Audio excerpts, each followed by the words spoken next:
नमस्कार. लोकवृत्तमध्ये आपलं स्वागत. छत्रपती शिवाजी महाराजांचे नातू, छत्रपती संभाजी महाराजांचे चिरंजीव, छत्रपती राजाराम महाराजांचे पुतळे आणि शाहू नगरीचे संस्थापक छत्रपती शाहू महाराज यांच्याविषयी आणि त्यांनी शाहू नगरीची स्थापना कशी केली, कधी केली, याविषयीच्या एका भागात आपण एका त्यांच्या चाहते, त्यांचे समर्थ, वारसा चालवणारे साताऱ्यातील उद्योजक अजय जाधवर यांच्याशी आपण या विषयी गप्पा मारतोय. पहिला भाग आपण कदाचित सर्वांनी बघितला असेल. आम्हाला खूप चांगल्या प्रतिक्रिया त्याच्याबद्दल येत आहेत. आता हा दुसरा भाग आपण त्याच्या पुढच्या काही विषयांवरती चर्चा करणार आहोत, गप्पा मारणार आहोत. अजयजी, शाहू महाराजांची जी सुटका झाली तिथून मग त्यांचं महाराष्ट्राकडे त्यांनी जी कूच केली किंवा प्रयाण केलं, या मधल्या घडामोडींबद्दल थोडं मला जाणून घ्यायचंय.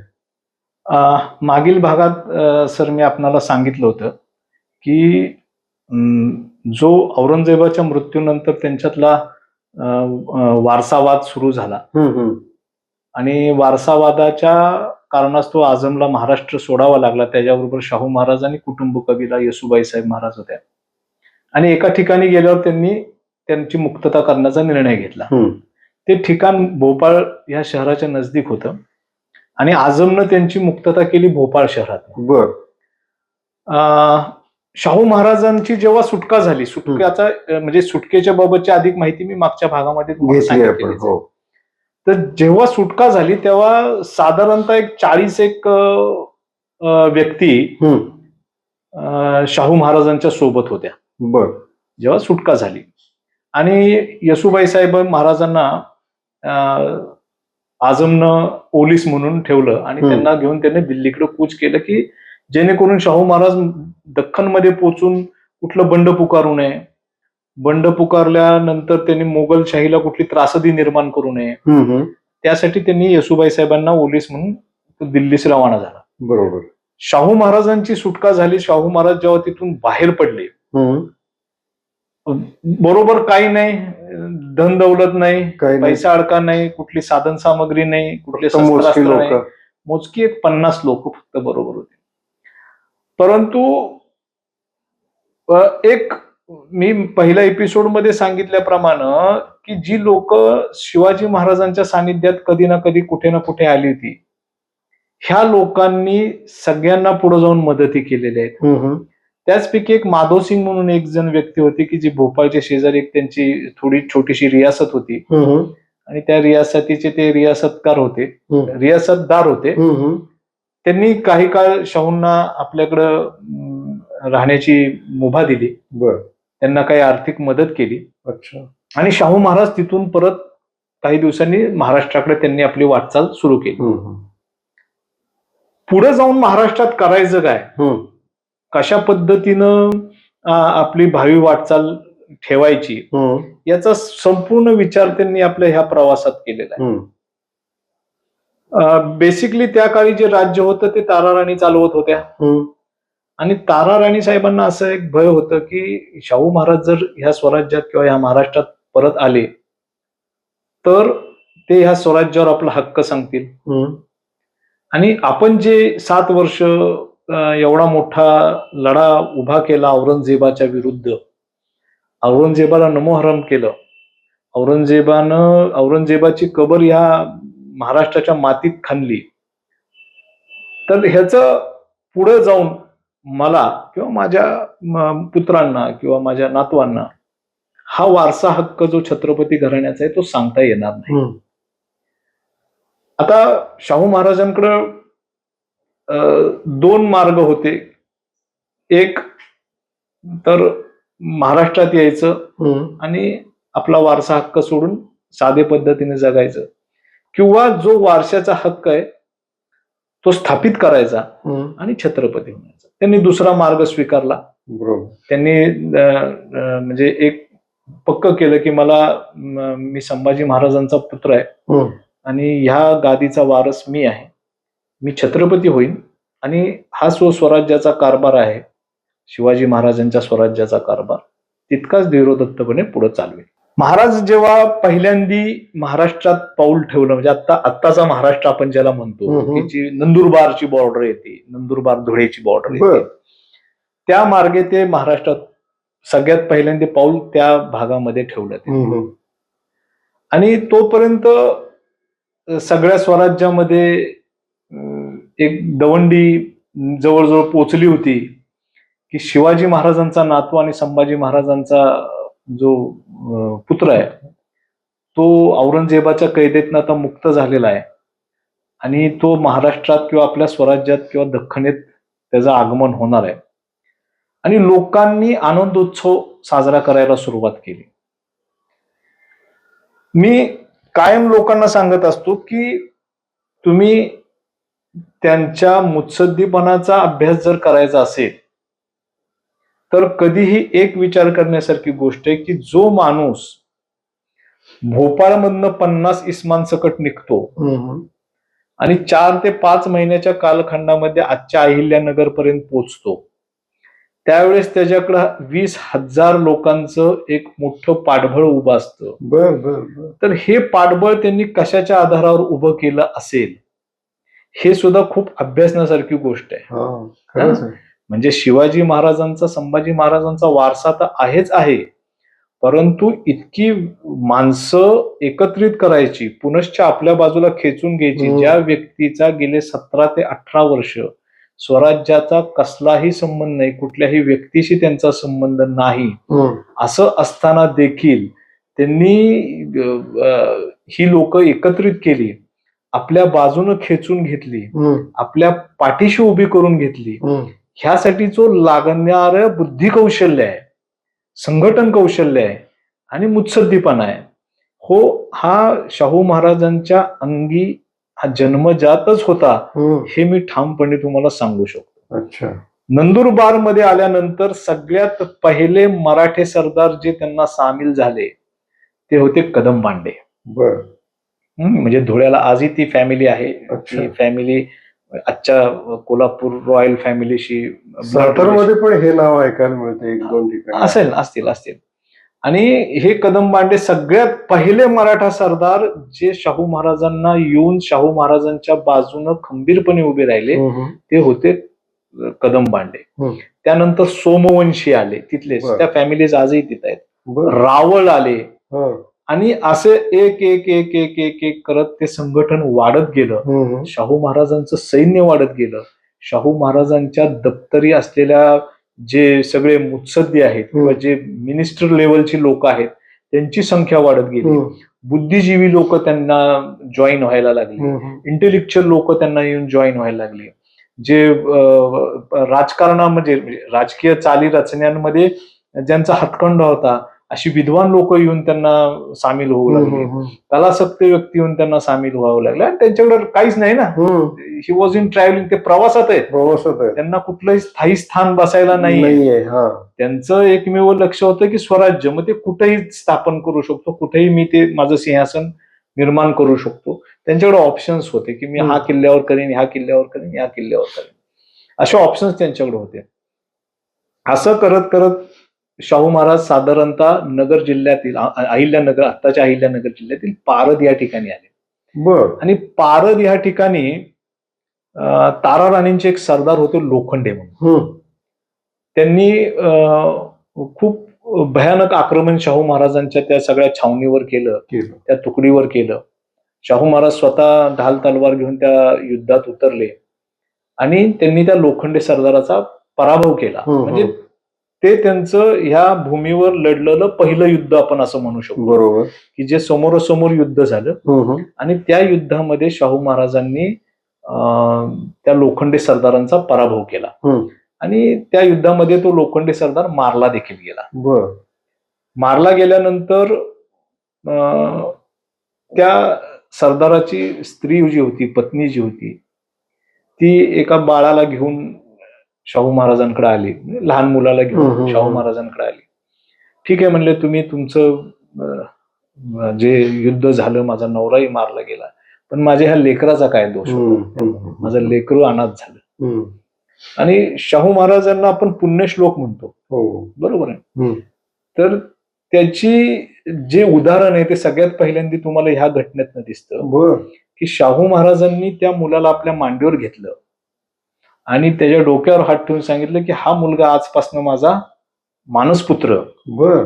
ह्या मुलाच्या साक्षीनं किंवा माझा पहिला विजय, माझी पहिली फते ह्या भूमीवर घडली आणि आजपासून ह्या मुलाचं नाव फतेहसिंह भोसले. अरे वा. जे आज आपण अक्कलकोटचं भोसले घराणे पाहतो बर. किंवा जी संस्थान पाहतो, हा. त्याचे जे संस्थापक आहेत फतेहसिंह भोसले, ते हेच ते फतेहसिंह भोसले. अच्छा. अशा पद्धतीनं त्यांनी पहिला विजय पारद या ठिकाणी मिळवला. तिथून त्यांनी परत कूच सुरुवात केली. एकच मिनिट, मी थोडा व्यक्त आहे. म्हणजे त्यांना पुण्यश्लोक, तुम्ही आता पदवी त्यांची सांगितली, लोकांनी दिलेली ती पदवी होती, ते ह्या घटनेतनच स्पष्ट होत आहे की त्याचे वडील हा शत्रू होता, पण तो शत्रू मेल्यानंतर ते शत्रुत्व त्यांनी तिथंच संपवलं आणि त्याच्या मुलाला त्यांनी आपलंसं केलं. पुण्यश्लोक ह्या गोष्टीचा अर्थच असा आहे की व्यक्ती क्षमाशील असावा, दानशील असावा आणि सगळ्यात महत्वाचं म्हणजे त्याकडे कृतज्ञता भाव असावा. बरोबर. ह्या तिन्ही गोष्टींचा अफाट संगम शाहू महाराजांच्या व्यक्तिमत्वामध्ये होता. बरोबर. तर पारद ह्या विजयानंतर महाराजांनी परत आपल्या पश्चिम महाराष्ट्राकडे म्हणता येईल अशी कूच सुरू केली आणि त्यावेळेस सरसेनापती जे होते ताराराणींची, ते होते धनाजीराव जाधवराव. बर. आणि शाहू महाराज खेडपर्यंत पोहोचले. राजगुरुनगर खेडपर्यंत पोहोचल्यानंतर धनाजीराव जाधवरावांनी त्यावेळेस त्यांच्यावर खूप मोठं आक्रमण केलं. शाहू महाराजांच्या सैन्यावर आणि शाहू महाराजांवर आक्रमण केलं. त्या युद्धातही शाहू महाराज स्वतः घोड्यावर स्वार होऊन, डोक्यावर शिरस्त्राण घालून, हातात भाला बर्छा घेऊन, तलवारी घेऊन त्या युद्धात सहभागी झाले. त्या युद्धात त्यांनी धनाजीराव जाधवरावांचा फार मोठा पराभव केला आणि तदनंतर धनाजीराव जाधवरावांच्याही ही गोष्ट लक्षात आली की शाहू महाराजांची जी बाजू आहे ही सत्याची बाजू आहे. आपण ताराराणींच्या बाजूला न राहता शाहू महाराजांच्या बाजूला राहणं हेच योग्य आहे आणि हेच स्वामीनिष्ठेचं एक प्रतीक राहील, अशा पद्धतीचा विचार त्यांनी केला आणि त्यांनी आपली शाहू महाराजांची बाजू घेतली. आपल्या तुकडीतलं सगळं सैन्य आणि बाकी सरदार यांच्या समवेत ते शाहू महाराजांना सामील झाले. त्यांनी ताराराणींची बाजू सोडून दिली आणि ते शाहू महाराजांच्या सोबतीनं त्यांनी साताऱ्याकडे प्रयाण सुरू केलं. त्यानंतरचा जो एक युद्धाचा प्रसंग आला तो आला चंदनगडावर. महाराज साधारणतः 1707च्या मध्यास म्हणता येईल किंवा ऑगस्ट ऑक्टोबर मध्ये म्हणता येईल चंदनगडावर आले. आपला भुईंज चंदनगड. अच्छा. ते चंदनवंदन म्हणतात त्यापैकी एक. तर चंदनवंदन गडावर आल्यानंतर तिथं त्यांनी अल्टिमेटम दिलं. ताराराणी त्यावेळेस ह्या अजिंक्य तारा किल्ल्यावर होत्या. बर. की तुम्ही हा किल्ला सोडा, हे जे सगळे हक्क आहेत ते मला स्वाधीन करा आणि तुम्ही इथनं बाहेर पडा. बरोबर. ताराराणींनी कदाचित त्याच्याकडे डोळे झाक केली असावी किंवा त्यांच्या एकंदर जी काही त्यांच्याकडे पॉवर जमा झाली होती त्याच्यावर त्यांनी विश्वास ठेवला नसावा. त्यांनी त्यांचं ऐकलं नाही पेक्षा मान्य केलं नाही. त्यांची जी मागणी होती ती ऐकलं नाही म्हणून हा शब्द चुकीचा ठरेल. त्यांची ती मागणी मान्य केली नाही आणि ताराराणींनी हा किल्ला लढवण्याचा निर्णय घेतला. बर.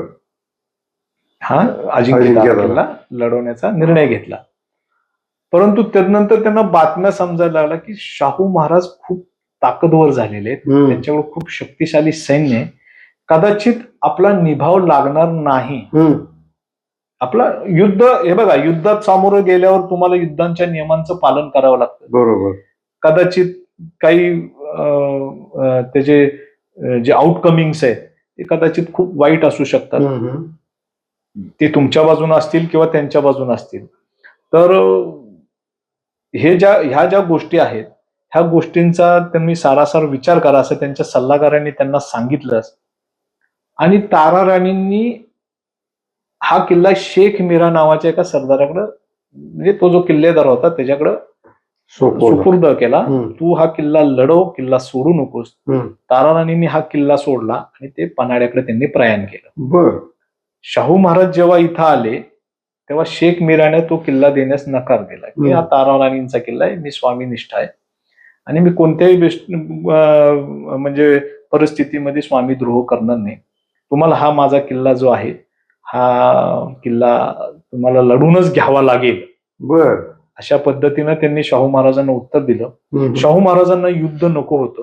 बर. युद्ध नको होतं. त्यांनी एक कूटनीतीचा वापर केला. हम्म, त्यांनी तो शेख मीरा नावाचा जो किल्लेदार होता हम्म. त्याचं कुटुंबीय वाईट वास्तव्यास होतं. त्या कुटुंबियास शाहू महाराजांनी ओलीस ठेवलं. हम्म, एक तर तू किल्ला सोड, हम्म. नाहीतर तू तुझ्या म्हणजे जे त्याला जी काही धमकी मिळाली की तू हा किल्ला सोड, नाहीतर मग तुझ्या कुटुंबियाचं बरं वाईट झालं तर तूच त्याला जबाबदार असशील. कुटुंबाच्या प्रेमापोटी त्यांनी किल्ला खाली करून दिला. बर. रक्ताचा एक थेंबी न सांडता अजिंक्यतारा किल्ला शाहू महाराजांनी काबीज केला.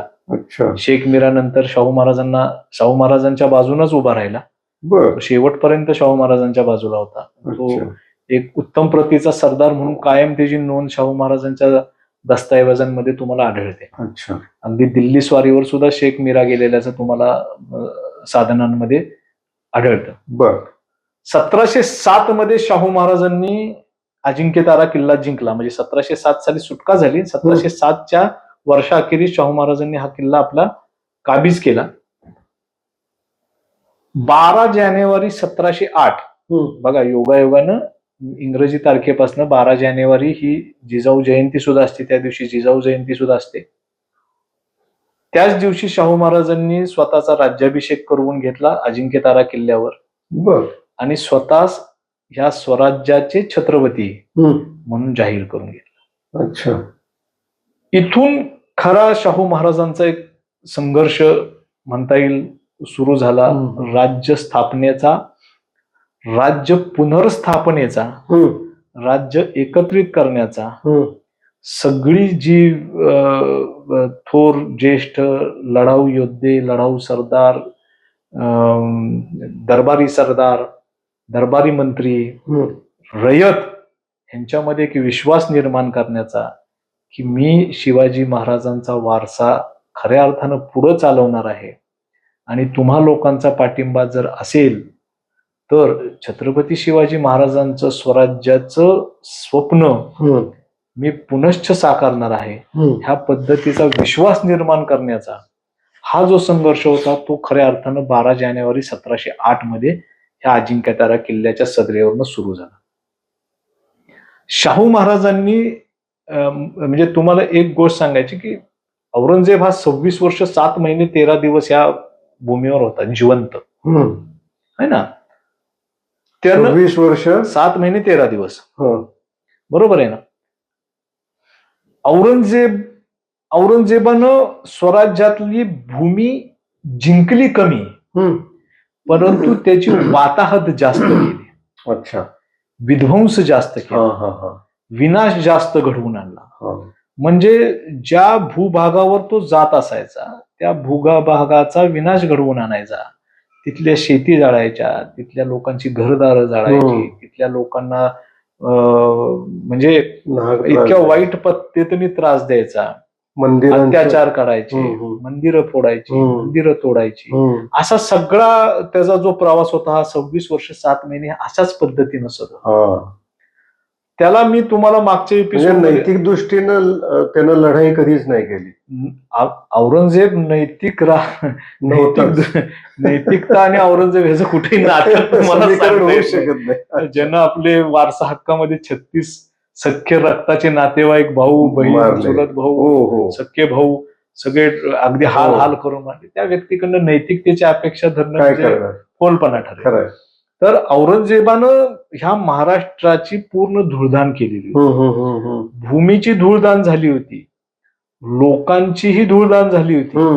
आणि मूळतः ज्या व्यक्तींकडं ही सावरण्याची क्षमता होती, म्हणजे मराठा पॉवर हाऊस ज्याला आपण म्हणतो, मराठा सरदार, तेही विभागले होते, दुभंगले होते. प्रत्येकानं आपापला काही ठिकाणी स्वार्थ बघितला होता. काहींना आपल्याला म्हणतात ना, की शेवटी तुम्हाला जर तुमच्यावर हेड ऑफ डिपार्टमेंट कोण नाहीच आहे, त्यावेळेस जे ते खालचे लोक जी अनागोंदी झाली होती, अशा प्रकारची एक अनागोंदी होती की एकत्रित लढा देऊ शकत नव्हते. औरंगजेबाविरुद्ध लढा दिला मराठ्यांनी, परंतु तो आपल्या आपल्या पद्धतीने दिला.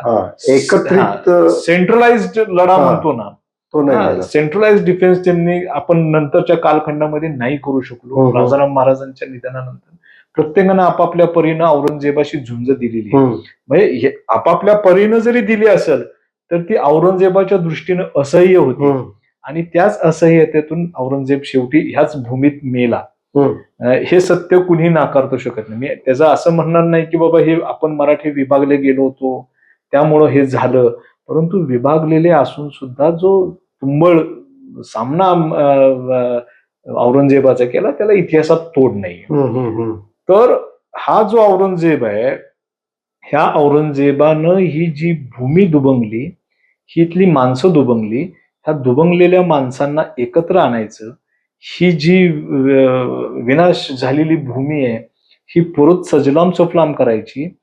ह्या 26 वर्ष औरंगजेबाच्या 26 वर्ष 7 महिन्याच्या अत्याचारातलं गलित गात्र झालेल्या रयतेमध्ये पुन्हा एकदा स्वातंत्र्याचा सूर्य किंवा स्वातंत्र्याच्या दिवा किंवा स्वातंत्र्याची पंथी परत पेटवायची, हे महत्तम कार्य शाहू महाराजांना करायचं होतं ना. ठीक आहे, तुम्ही आलात, तुम्ही शिवाजी महाराजांचे नातू आहात, संभाजीराजांचे चिरंजीव आहात, लोकांनी प्रेम दिलं, सगळं ठीक आहे, परंतु ह्या प्रेमाचा, ह्या आदराचा तुम्हाला कुठं ना कुठेतरी लोकांच्या मनामध्ये जो आहे त्याची उतराई करणं सुद्धा गरजेचं होतं. बरोबर. पण हे शक्य होतं का? किंचड नावाचा एक इतिहासकार आहे, ब्रिटिश इतिहासकार आहे किंचड. त्याने एक छोटस वाक्य शाहू महाराजांच्या बाबत लिहून ठेवलेलं आहे. मग ह्या वाक्याचा आधार घेऊन मी पुढे तुम्हाला आणखी एक गोष्ट सांगेन. की त्यानं लिहून ठेवलंय की शाहू महाराज जेव्हा साताऱ्यात आले तेव्हा त्यांच्याकडं जमिनीची एक चिंचोळी पट्टी फक्त राज्य करण्यास होती. जमिनीची चिंचोळी पट्टी म्हणजे खूप छोटा जमिनीचा तुकडा म्हणता येईल त्याला. एवढाच भाग त्यांच्याकडं राज्य करण्यास होता, आणि एवढ्या भागावर म्हणजे त्यांचं नियंत्रण होतं आपण असं म्हणू शकतो. शाहू महाराजांनी राज्याभिषेक केल्यानंतर एक महाराजांचं ज्याप्रमाणे अष्टप्रधान मंडळ होतं, बरोबर ना, या अष्टप्रधान मंडळाची पुनर्स्थापना केली ना, पुनर्स्थापना केली. सरसेनापती, मंत्री, पंतप्रतिनिधी, अमात्य, ह्या ज्या सगळ्या होत्या, पंतप्रधान, ह्या सगळ्या पदव्यांची त्यांनी पुनर्स्थापना केली. तिथे योग्य व्यक्तींना त्यांनी जागा दिली जे खरंच बुद्धिमान होते, राज्य सांभाळण्यामध्ये त्यांच्याकडे कौशल्य होतं. अशाच लोकांना त्यांनी आपल्या मंत्रिमंडळात स्थान दिलं आणि आपला राज्यकारभार सुरू केला. बेसिकली अनेक लोकांचा एक प्रश्न असतो की मग 1708 मध्ये यांनी राज्य स्थापना केली किंवा राज्याभिषेक करून घेतला, मग ते एवढे निष्क्रिय का होते सुरुवातीच्या काळात? मी सांगितलं ना की हे बघा, औरंगजेब मेला जरी असला, आझम तिकडं शाह आलम या नावानं तो तिकडं बादशाह झाला, तरी सुद्धा त्यांचं अफाट सैन्य ह्या भूमीवर होतं. काही गोष्टींचा दबाव होता, काही गोष्टी अशक्य होत्या की तेवढ्या लिमिटेड साधन सामग्रीमध्ये त्या करण्यासारख्या नव्हत्या. आधी आपण काय करू, आपण स्थिर स्थावरू, आपली आर्थिक घडी व्यवस्थित बसू, आपली साधन सामग्री एकत्रित करू, आपलं मनुष्यबळ एकत्रित करू की जेणेकरून उद्या वेळ पडली एक मोठी चाल करून जायचं ठरवलं की ह्या सगळ्या गोष्टींचा वापर आपल्याला योग्य वेळी करता येईल. म्हणजे कुठेही घाई गडबड न करता पेशन्स ठेवून नियोजनबद्ध पद्धतीने तुम्ही योग्य शब्द वापरलात, पेशन्स. शिवाजी महाराजांच्या अंगी 2 गुण होते. शिवाजी महाराजांच्या अंगात अफाट संयम होता, बरोबर, आणि प्रचंड वेग देखील होता. संयम कुठं दाखवायचा आणि वेग कुठे आणि दाखवायचा. वेगवान हालचाली कुठं करायच्या, वा. हे एक बुद्धिमान राज्यकर्ताच म्हणजे शकतो. करू शकतो. बरोबर. अगदी तोच विवा हेरवाडकरांनी हम्म. जी मल्हार रामराव चिटणीसाची एक बखर आहे, त्या बखरीचं त्यांनी प्रस्तावना लिहिलेली आहे आणि त्या प्रस्तावनेमध्ये ते शाहू महाराजांचा उल्लेख शिवाजी महाराजांची सावली म्हणून करतात. अरे वा. हा, शिवाजी महाराज होणं तर सोडून द्या, म्हणजे पुढील अनेक नाही, शब्द नाही, ते कधीच काय, होऊ हा. शकत नाही, परंतु एखाद्या व्यक्तीला शिवाजी महाराजांची सावली म्हणणं हा, हे सुद्धा हे खूप मोठी सुद्धा गोष्ट आहे. खूप भूषणावह गोष्ट आहे. हो, नक्कीच. आणि हा शब्द खूप मोठा आहे की शिवाजी महाराजांची सावली म्हणजे काय, की तुमच्याकडं सर्व काही आहे, हम्म. तुमच्याकडे धन आहे, दौलत आहे, अफाट तुमच्याकडे राज्य नेतृत्व आहे, गुण आहे. तुमच्याकडे सगळं सगळं हा. सगळं आहे, म्हणजे जे भौतिक सुख तुमच्या चरणी आता सगळे लोळतायत, परंतु ह्या सगळ्यातनं तुम्ही विरक्त राहता. बरोबर. तुम्ही वैराग्य स्वीकारल्यासारखं जगणं जगता. हा. ह्या सगळ्या भौतिक सुखांपासून दूर राहून रयतेच्या सुखासाठी झटता, है ना. शिवाजी महाराजांचे व्यक्तिमत्व साधारणतः म्हणजे तेच आहे की म्हणजे त्यांनी मालकी कधीही मानली नाही, हा.